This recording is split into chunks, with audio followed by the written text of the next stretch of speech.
Hey, welcome to A Valid Answer with Scott and Marshall. I got one thing to say. Happy anniversary. Happy anniversary. It's our Happy anniversary. anniversary. Happy anniversary. Oh my gosh, where are you taking me? Oh, I Right, forgot it's to our buy you a anniversary. gift. What? You mean you forgot our anniversary? No, I remembered our anniversary. I just forgot that I was supposed to get you something for it. Unbelievable. 1 year. We're sitting here 1 year since our first broadcast on Kerncast. You're sleeping on the couch tonight, man. I'm sleeping. Well, I don't want to, imply, sorry about that. Yes, we've been here for a year, and it's crazy because, like, for me, the most surprising thing is that we found approximately 52 different topics. Actually, more than that, because we also do the Monday show. Now we do a Monday show that started a couple months ago. That's right. So we've done, we've probably 75, apparently 80. we got a lot of hot air in our heads because we could just kind of talk endlessly about. There's a lot to argue about, apparently. But yes, for those of you who've been with us for a year, thank you so much for being part of this. This is, it's like, I'm like, wow, we've been podcasting for a year. Like I used to I listen to podcasts. I started off listening to podcasts, stuff like that. And it's kind of like, wow, this is their, first year show. This is their 100th episode. I'm like, wow, how do you get going? How do you do? And literally it was just over a year ago. Cause we started on Kerncast on our 4th episode. Like we started in March. Yeah, we started in March and we had been going in February. Yeah, we started a little bit, but it was just kind of like, we just like, you know what? Let's just do it. That's how it gets done. It gets done by deciding that's what you're going to do. And now here we are 1 year later. Thank you for joining us today. We're here, Kerncast. We're here at Valid Answer on Facebook, kerncast.com. We're here on Sundays at 5. We're also here Mondays at 4. We love all the conversations that we have with everybody. And man, 1 year. What are we talking about today, Marshall? We're talking about KOLLEGE. COLLEGE. College. Not with an A at the end or near the end where it would be collage. Don't switch the. Oh, well, whatever. What do I know? I only have a couple degrees. I don't know anything. Right. So, okay. So let's just start right there. I will lead off with that. I stayed in town here in Bakersfield, and Bakersfield has a community college called, very Harvard on the Hill. Very creative name. They call it Bakersfield College, BC. It is they have a 2-year associate arts degree, 2-year associate science degree, right? It's a 2-year community college. I went there for 5 years. Well, do what you got to do. And left without a degree. Ooh. Yeah. You and I were there the first couple of years. We would meet up and in the mornings, and we would walk around and write movie ideas and had a good time. Take silly pictures because I was into photography. And stuff like that. Funny pictures, yeah. I enjoyed that. But basically, what happened is I got a job. I got a job at a print shop, which was in the industry. I was going to college so I could become a graphic designer. Become a graphic artist. So I was taking the art classes, photography classes, stuff like that. And my first semester, I was a full-time student, whatever it was, 15, 18 units, whatever it was, the whole time there. And then I had a part-time job. And by my second semester, I was working 30 plus hours a week. I could only take 2 or 3 classes in my second semester. And then summer hit. And I went full-time where I worked. I became like the lead graphic artist at the print shop. I became like the press. I became like the man. By my second year there going in, I was like effectively managing. There was a manager there, but I was kind of handling all the production, everything like that. So by the time the third semester came around, my second, I only had time to take night classes. I was working 40, 50 hours a week, 60 hours a week, working full-time. And that's basically what happened. My last 4 years at BC, I was taking 1 class a semester. That's all I had time for, 1 evening class a semester. And eventually I quit working at that print shop, started my own business as a graphic artist. So there I was in my office. I rented a small little office, smaller than this room here. I mean, just a small little office, enough room for a desk with a computer and a table that I could draw on, an art table. And I would go to work, be drawing for customers, designing, going on the computer, and then shutting off the lights, closing the door, getting in my car, and driving to BC to take classes so that I could get a degree so that I could become a graphic artist. And I'm like, Why am I taking time out of work? Right. Why am I spending this money? And I'm already doing what I'm trying to become. And so that ended my college career at Not 5 every years job- at a community college. Not every job requires a degree, you know. Yeah. But So I that's have my college story. What's your college I story? have an associate's in English, Uh-huh. which is what I got when I went to BC. I also earned a double bachelor's degree at Cal State, English and history, Wow. because I got to the end of my English degree and I wanted to, graduate, and they're like, you can't graduate until you have like 180 something units. And they're like, you have to go and get all these You are extra 2 units. units short. No. Yeah, and so they were telling me to take underwater basket weaving, go have fun, take PE and all these other courses and just have a great time. And I was like, I don't want to do that. If I'm going to be here, I'm going to take courses that have value to me, academic value. And I don't want to say this is not, I'm just looking at the other direction just to, my wife took volleyball like 3 semesters. Yeah. Because it was fun.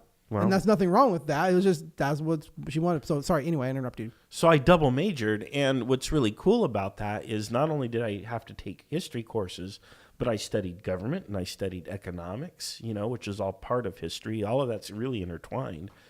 And it has really informed my outlook and my understanding in life. Now, since then, I've taken additional continuing education courses, including coursework in business. Wow. I kind of took like the master stuff, but I didn't take I didn't enroll in the master's program for business. I audited some courses, however, so I sat in and I took the courses, but I didn't get credit because I didn't pay to take the courses. I was just there to learn because I had some time. And I've studied a lot of stuff on my own independently. I've also studied a lot of science. I've read tons of books. And, of course, philosophy. So I watch the Discovery Channel, so I'm right there with you. Well, there you go. So I'm self-schooled on a lot of those things. Yeah. I'm not a certified expert, but it's obvious to me that I know more than the average Joe on those topics. That doesn't mean that I'm necessarily smart or wise or intelligent. It just means that I have a head filled with information, and it's very useful on trivia night. So you have 3 degrees? Technically, not that it does me any good. But, I mean, I use my degrees every day. Yeah. But I don't necessarily use it in a way where I can say my degree made me this money. The same way a person might say, well, I have an academic degree. Let's say I'm a doctor and I do doctor things every day. So my work does include the use of that knowledge. So I have turned my degrees into my work, and it has a practical application. And it does give me a premium on my pay because the knowledge that I have is valuable, and people pay me to think and to know the things that I know. They expect that. That's part of the package deal. But that isn't necessary for everyone. And there's a lot of people out there who are going to college and they're going between 30 to 100 something grand in debt. And they're getting degrees, and there are no jobs for them. I was looking at it right now and looking at the high-end colleges, Harvard, Yale, Ivy League. They all range between $50,000 at the lowest to $59,000 at the highest in tuition. Now, that's not, as far as I understand, that's not room and board or anything like that. That's just tuition. So you think about that. That's per year. So a 4-year degree, that's $220,000, $250,000 of payment. $250,000. It's a house payment. It's a house. It's a house. It's $250,000. Well, it's a house where we live. I mean, it's not a. Go to San Francisco. That's not a house. Well, yeah, but you go to a cardboard box. Other places in the country, and it's but effectively more than a house. Yeah, for the majority of the country, that's a good house. That's a good house. What are they getting out of it? Is it ever worth it? I think, from my personal opinion, I feel that education has inherent value. But from an economic perspective, it's kind of silly because you're encumbering yourself with literally a house payment that you will not pay off for a very long time. And unless you are literally almost guaranteed a job doing what your degree is in, all of that money is just down the drain. So, because hasn't this effectively made what you learn in college unnecessary? I mean, you can look things up. I went to college at like a lot of times going to college before you could look things up, you had to just learn it. Yeah, or you got access to the libraries that the colleges had. You know, you could go in there and do that. Now you've got all of that here. Every library search, every piece of information is searchable. It's right there in your hand at any time you want. Like literally right before we did this, I just typed in how expensive is college. Boom, there it is. Ivy League. It's right there. It's all at the fingertips. So college for information is not necessarily worth it. The information you're getting at college is not worth the $250,000 you're paying, is it? What you should learn in college isn't so much information. I mean, that's part of it, especially in your discipline. But what you should learn in college is how to read, how to write, how to communicate, how to think. You should already know how to read and write. You should learn these things really in high school, but really in college, you refine these skills. Okay, so you're refining them, not learning them. To the next level. Well, people aren't even getting these skills in high school. They're getting reading, writing, and arithmetic. Yeah, the 3 R's. But what I mean by reading and writing is the ability to read something at a very high academic level. For example, you should be able to read and follow an academic paper in an academic journal, which is written in, intelligentsia speak, if you will. It's not legalese, but it's like legalese. Yeah. You should be able to comprehend what is in that journal to some degree, of comprehension. You should be able to write in such a way that everyone understands what the hell you are talking about. You go on social media, there's a lot of people who know how to write, but that doesn't mean they know how to communicate. You should be able to communicate across different spectrum, different media. So not only verbal communication or written communication, but also give a presentation.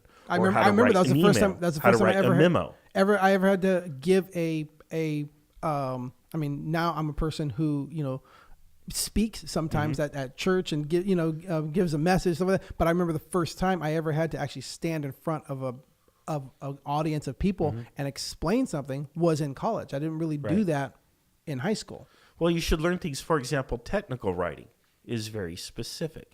Writing a manual, telling somebody how to do something, giving them written directions step by step. That is a specific kind of writing. It's a skill, and not very many people can do that. Josh Gunderson, I'm going to combine to him, but basically a big part of college is learning to learn and how to organize your thoughts and projects and stuff like that. And another one I want to get back to on here, Josh, he says, develop an intellectual self-defense. And there's something I want to come back to that when we talk more, personally about some stuff. But yes, absolutely.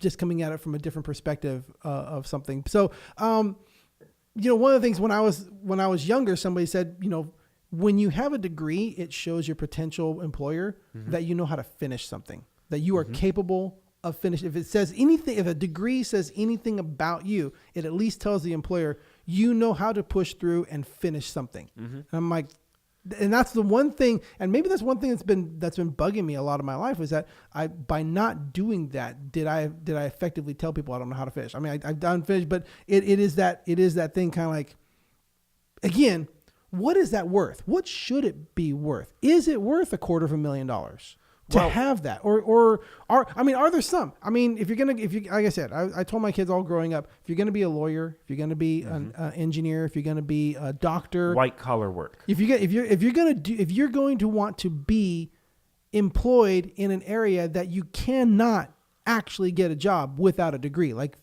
physically you can't be hired unless you have that degree, then absolutely college is worth it if you know that's where you're going to go. But these other things, these less tangible things that we're talking about, more intrinsic things of learning to learn and doing this and discovering yourself and all that kind of stuff. What's a proper value for that? What do you think somebody should be able to go to college and say, this is a reasonable price to pay? Because that was one of the things I looked at. It showed a breakdown, like local community college is like $3,000. Local state college is like $10,000, right?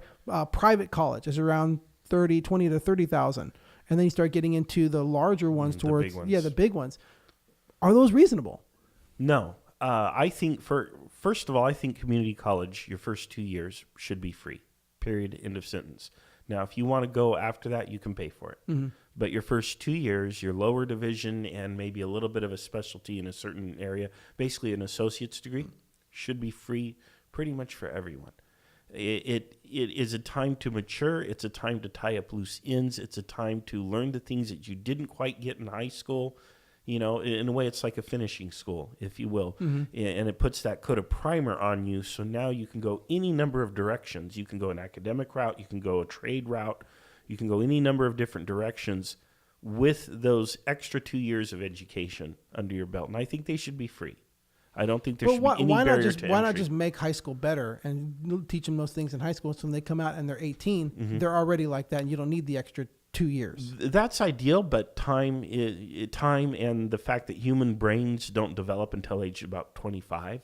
So you're getting a couple extra years of human maturity and mental development, which you can't cram that into high school. You can make high school year-round. You can make a person go to high school 250 days instead of 185 or whatever, and you still don't have that intellectual capacity. All right. Because that's biology. So now going off of what you said, I like what Josh Gunnarsson put on here. He says, I personally think that the approach that Israel takes with national service before college or technical school, mm-hmm. would that be a better option than saying, here's free college for 2 years to put that coat of primer on you? What if it's 2 years mandatory national service? Then you come out, how much better are the people coming out of there? Mm-hmm. People who are, having to go through this and, serve their country in a way, then coming out that much more mature and then making their decisions. Well, I'm not necessarily pro-military because we're an imperial power, and I have a lot of issues with that. But I do like the idea of 2 years of service, whether it's in the military or it's working for an approved nonprofit, a secular nonprofit or a religious one or a church or a charity. Any of those, I think, would do an immense good for the nation. But I would want to give people sort of an option. There are certain people who are so academically inclined, I don't want to take them off those rails. I want to keep them on that academic route, put them straight into the university, and put them straight through. Sort of like an express train. That one comes through, no delays. There you are would certain deny people, them the growth? I don't think so. I think we would do more harm than good by sidetracking them for 2 years and then trying to reintegrate them into an academic environment. I would probably at least give them a choice and say, look, you are so academically qualified that you are eligible to go straight to the university and do your 2 years of service after university. I don't want to let people off the hook. I think everybody should do the 2 years. But I'm going to let you kind of decide or figure when and where and how you're going to do those 2 years. Mm-hmm.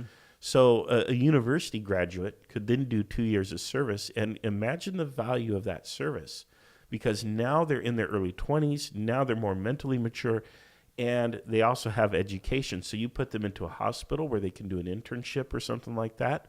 And they've learned how to serve. They've learned how to not be selfish. That's a huge, huge learning curve that most people don't get nowadays, mm-hmm. because it's self-sacrifice and the whole idea of serving others is just not a popular thing in our society. It's just not mm-hmm. and we've lost that, and people going into some sort of, and I don't necessarily mean military service, but some sort of service industry would be a great, mm-hmm. I don't know.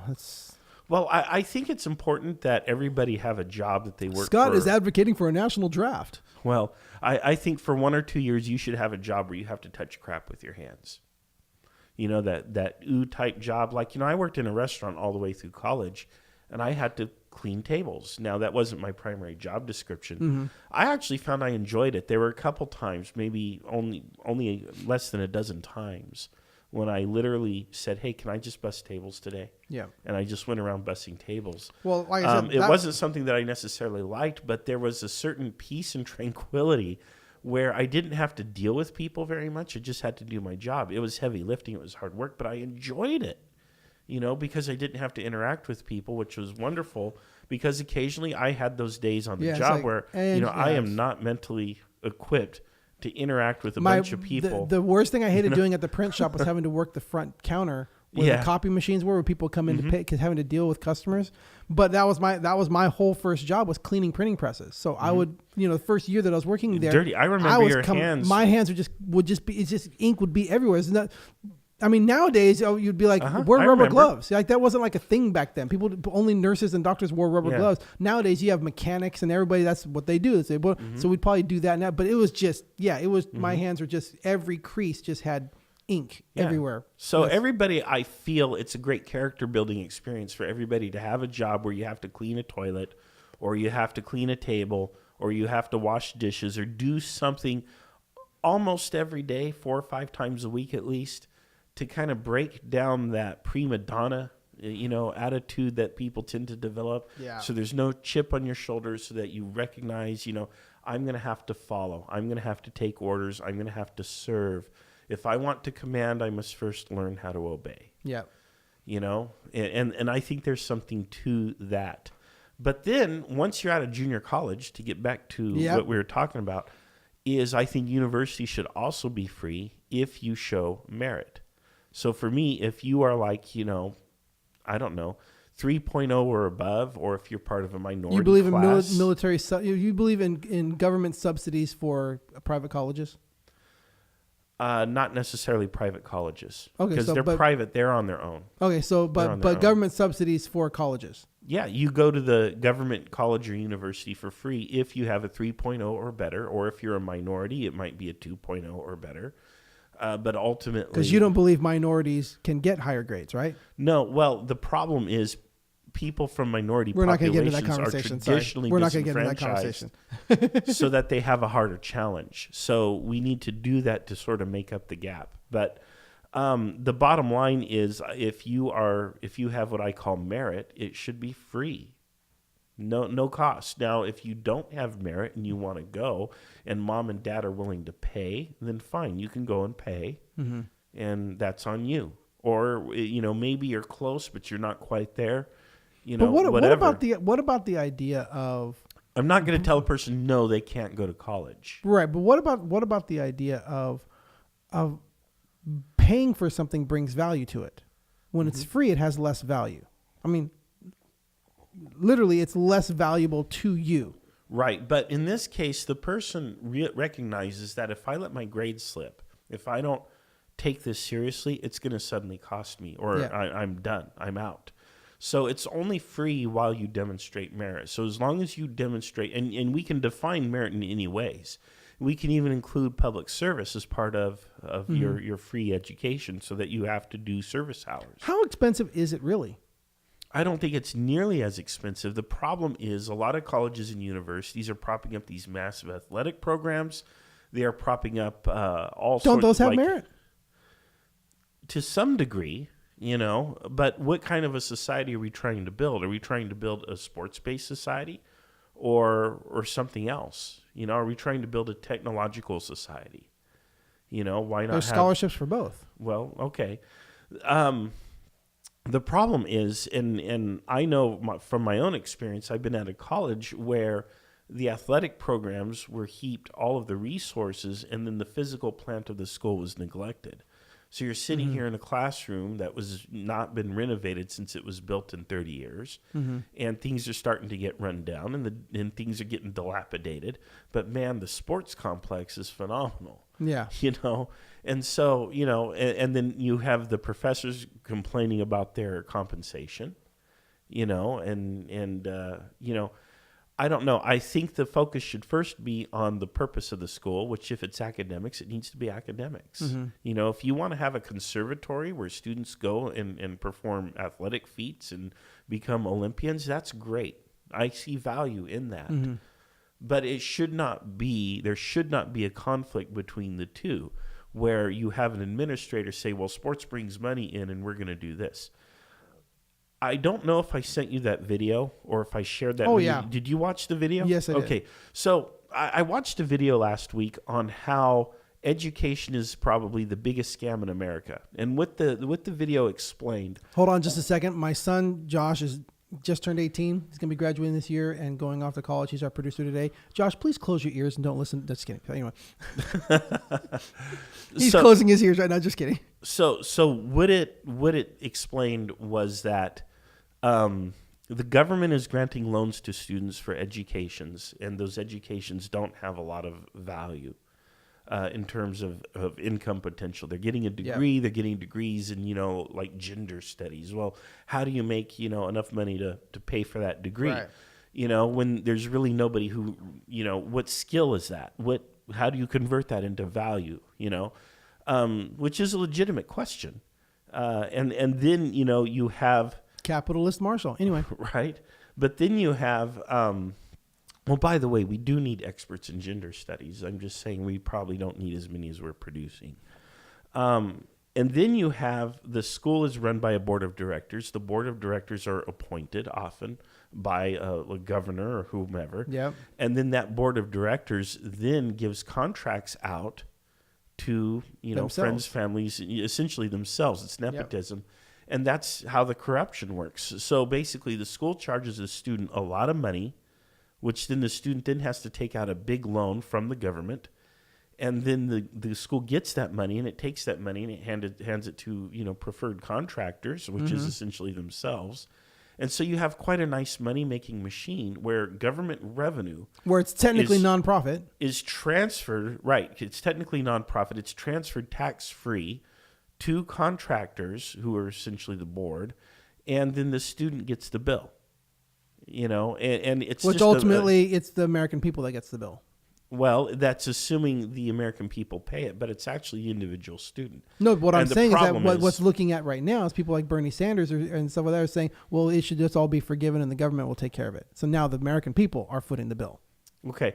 Well, the problem is we're not getting anything of value for that bill. It's simply a racket where the American people, the taxpayers, are being fleeced. Mm-hmm. The government is an active participant in this. And we're trying to hang it on the students. The problem is when the student then has these academic bills, these student loan debts, I should say, they're not buying cars, they're not buying houses, they're not doing the things that our capitalist system requires them to do in order to maintain the level of productivity and consumption that is required to maintain a healthy capitalist economy. So what's happening is we're literally cutting our own legs out from underneath us. You know, from a capitalist perspective, because we are producing young people who have so much debt they're incapable of paying it back. Because we're talking. I mean, I know a person who has this, and it's $1,000 a month. Mm-hmm. Mm-hmm. It's $1,000 a month, and that's for the next 15, 20 years of their life. Right, and that money then goes to, when it is repaid, it goes to the big banks and the financial institutions who then hoard the money. They don't reinvest the money. They don't need to because they can literally create money on the books electronically. So there's no incentive for them to really spend the money, and they're not going to loan it to a person who's carrying that much debt. So there's really nobody to loan the money to. Mm-hmm. So the end result is the economy begins to stagnate. It slows and it stagnates, and then you get into a recession. So should we be discouraging people from going to college? We should encourage people to obtain secondary education, but in something that we value and need as a society. And it's not always going to be a traditional college. It might be a trade school.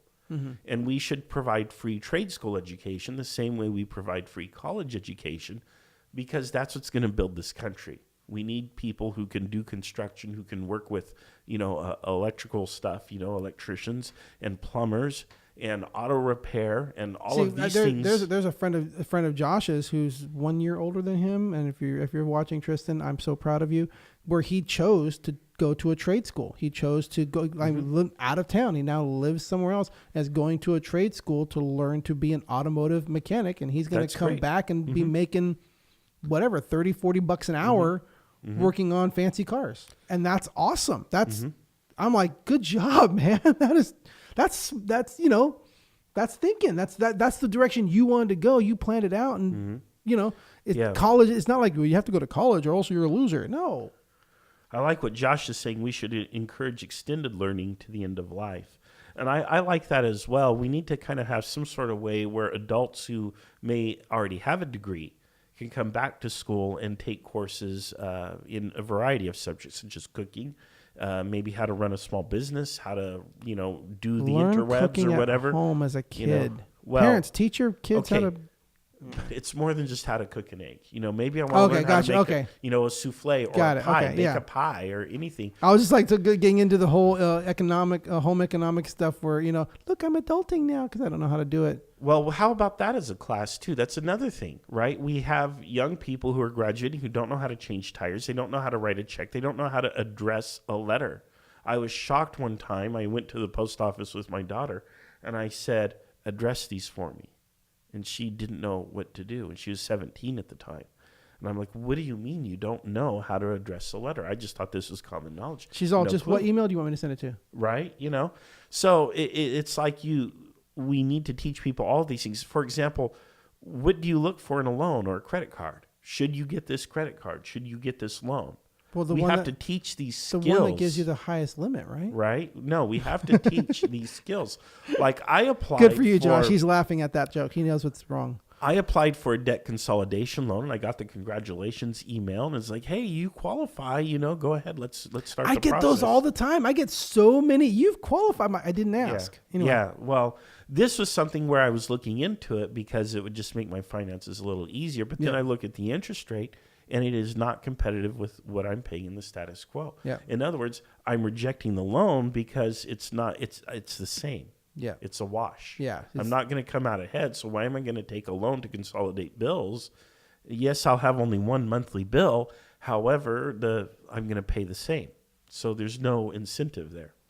Now, Josh brings up something here. My mother-in-law loved taking pottery classes in the evenings for years, and it gave her a healthy, interesting friends base as she aged. That's a great comment. It leads me into what I was talking about as far as one thing that can happen in college that may not necessarily happen at trade school or happen in all these things that we're talking about is the lifestyle of going away somewhere and living in a confined space with other people that you're going to make lifelong friends with and develop relationships and ideally develop relationships and connections and through the whatever trade, whatever, not trade, but whatever industry or whatever it is that you're going into, your field of study, to making contacts with people at high levels of that study and making those contacts and getting those connections and opening doors that without going through that you wouldn't have. That so that I see a value it's in massive. that. Yeah. I think do you lose that by going more to the other direction? I think you could certainly lose that. And so we have to make sure that we engineer.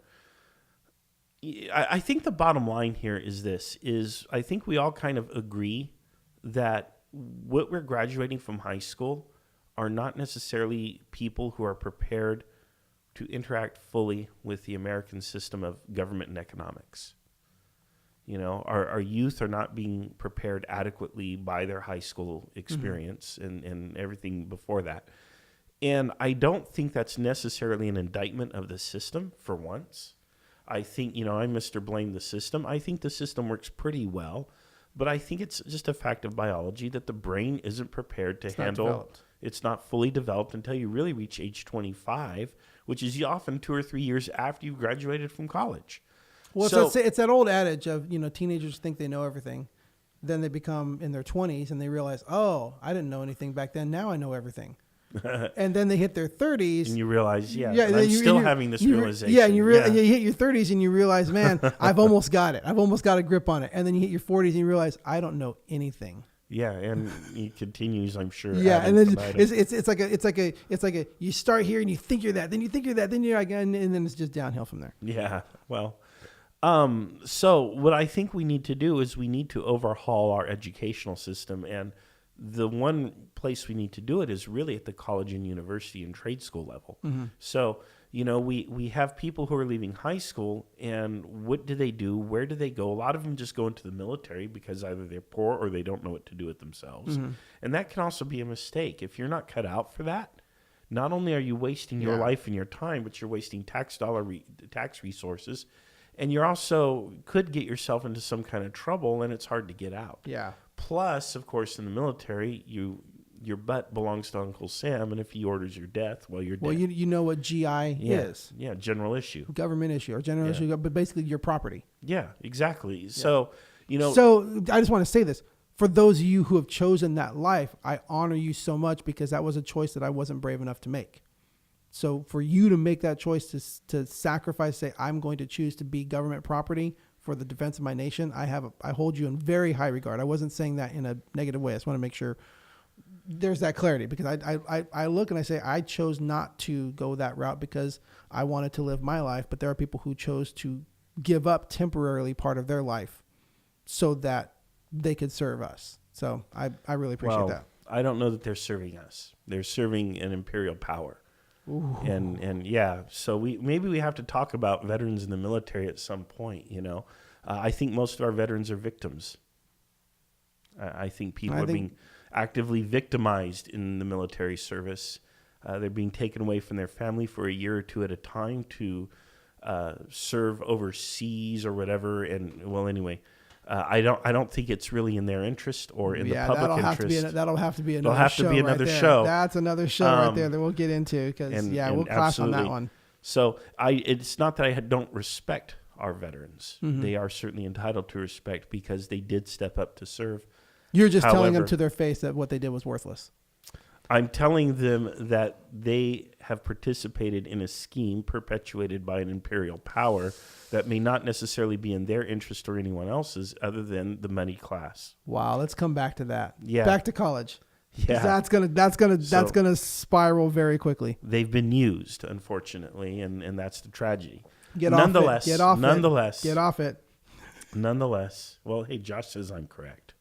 Well, you don't know. You just barely read that. You don't know what he was when he made that comment. Yeah, I'm pretty sure. So anyway, yes, I think we need to reform the post high school, the upper educational system in the United States, and it needs to include trade school, and it needs to be free to some degree, especially for those students with merit. Are there any of these colleges, any of these degrees, any of these things that you think is worth the money that's being asked? Well, again, if you're going to work in the field that your degree is, so like let's say, like if you do get like a degree in biology or science and you move on to become a doctor, that makes sense. If you get a degree, let's say in English or history, and you become a lawyer, you go pre-law and then you become a lawyer, that's useful. English is a very useful all-round, all-purpose degree, which is why I chose it as my primary major. Really? Because I look at somebody who's going into English, and I'm like, what are you going to be an English teacher? I mean, what else can you do with an English degree? Most jobs require that you read, write, and communicate, and English teaches that. And it also gives you important social context. But what job? What I'm trying to say is, what job is saying you have an English degree? I mean, what does that do?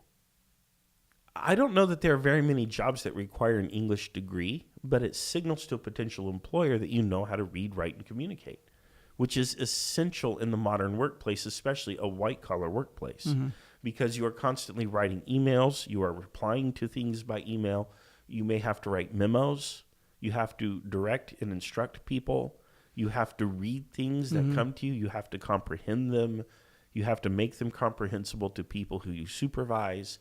So there's all this reading and writing that's going on, and the ability to know the difference between there, two, and two, and all of that is critical. Yeah. The ability to tell a story, in a coherent manner that's not just all over the place is critical, and it has immense value. So I think, an English degree in particular provides a good foundation for most other career paths. But even the English degree would be fine at. I'm saying at these higher end colleges that are charging $30,000-$50,000 a year. Is there a point where that is worth it? If you're going to become a school teacher, let's say, which is where a lot of these academic degrees end up, it's probably not worth it to go to an Ivy League school or high in educational. You just do the state university system to do that. That should produce teachers. If you're going to an Ivy League school, it's because you're going to become an entrepreneur. You're going to become a politician. You're going to become a big-time lawyer or a judge or something. You are aiming for the stars. And at that point, that is worth it.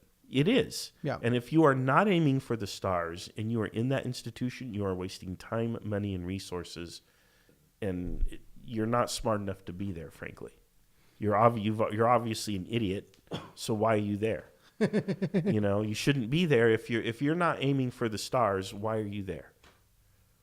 You are racking up over $100,000 in debt easily, and you're not going to swing for the bleachers. Come on. Yeah, to go for it. Exactly. Yeah. So you've got to have your eye on political office. You've got to have your eye on becoming the big lawyer in town, or on something else where that level of education is required. Otherwise, no. I mean, again, it's just like, it's like buying a car, right? if you're just going to commute, a few miles to work back and forth every day, why are you going to buy a Ferrari or the big Hummer? Because it's awesome. Well, I get that, right? But you're spending a lot of money. I knew somebody who had one. I said, and that car could go to 70 miles an hour in first gear. Had 6 speeds. Yeah. Lamborghini. And I'm like, how do you not get in trouble with that car? How do you? And basically, he just said, I never take it out of first gear. Yeah. Well, yeah. So, but anyway, that's a rich person's toy. But when you have ordinary people purchasing items that are over $100,000 in value, that are non-essential, it's not a house, it just doesn't make sense to me. It just doesn't make economic sense to do that. So it's nice to have that label on the degree, but you're also going to have that label on your statement every month, and you're going to have to pay it. Your name's going to be on that statement, yeah. Yeah. So well, here's the thing, and this is what I'm looking at here, is that this is why it's like I still see value now. I always have, but in certain fields and certain disciplines, I see the value in getting a degree and a value in going in that direction. But what I've discovered in this process of my son going through this is how many scholarships are available. Talking with a guy who does this for a living, like he finds scholarships for high school students. That's his job. He's part of a foundation that does that. And he's just like, there are millions and millions and millions of dollars in scholarships that nobody claims. It's available. Nobody applies.